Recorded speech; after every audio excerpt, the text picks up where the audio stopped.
kalipay, tanan nagkatawan, pamilya nagtapok, puno gugma, mga paring teog, mga higala, magkuyog sa handa, awit o kasadya. Bisan unsang panahon nga moabot, kung magkahiusa, mawala ang kasubo, kamot sa kamot, kasing-kasing usa, kalipay mo lambo sa matag panimalay.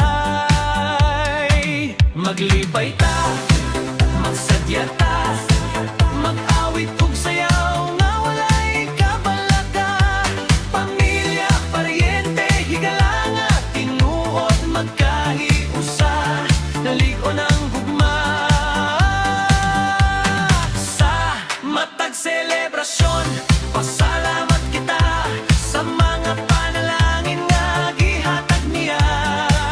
Magkatawa, mag-uban hangtod sa kahangturan, kay ang tinurod nga bahan di mao ang panahigala ayog pamilya.